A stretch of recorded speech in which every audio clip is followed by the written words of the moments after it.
Hi. இன்றைக்கி எங்கள் ஊரில் ஒரு கோயிலில் கும்பாபிஷேகம். இன்றைக்கி கிடையாது, வர திங்கட்கிழமை.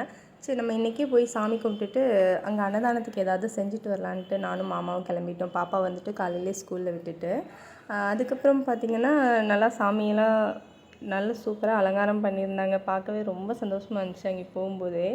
அப்புறம் உள்ளே போயிட்டு நல்லா சாமியெல்லாம் கும்பிட்டுட்டு அப்புறம் அன்னதானத்துக்கு எங்களால் முடிஞ்ச ஒரு சின்னதாக ஒரு அமௌண்ட்டு கொடுத்துட்டு அங்கே வந்துட்டு அதுக்கு ஃப்ரீயாக வந்துட்டு எங்களுக்கு சாமி ஃபோட்டோ ஒன்று கொடுத்துருந்தாங்க. ரொம்ப ஹாப்பியாக இருந்துச்சு. வாங்கிட்டு அப்புறம் கொஞ்சம் நேரம் அங்கேயே உட்காந்துருந்துட்டு வந்துட்டோம்.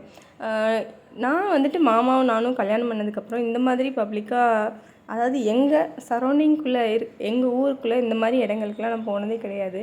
ஏன்னா இந்த மாதிரி இடங்களுக்கு போனால் யாராவது நம்மளுக்கு தெரிஞ்ச ரிலேட்டிவ் வந்துடுவாங்களோ, பார்த்துருவாங்களோ அப்படின்ற ஒரு தயக்கத்துலேயே நான் இந்த மாதிரி இடங்களெல்லாம் மேக்ஸிமம் அவாய்ட் பண்ணிகிட்டே இருப்பேன். அப்போது என் மாமா என்கிட்ட சொல்லக்கூடிய ஒரே விஷயம், இனிமேல் உனக்கு எல்லாமே வந்துட்டு நான் மட்டும்தான். நீ எங்கே போனாலும் என்னை மட்டும்தான் ஃபோக்கஸ் பண்ணணும். உன் பயத்தை தூக்கி நீ தூரம் போட்டுறணும். நீ பயப்பட்டுட்டே இருந்தீன்னா நீ பயந்துகிட்டே தான் இருக்கணும்.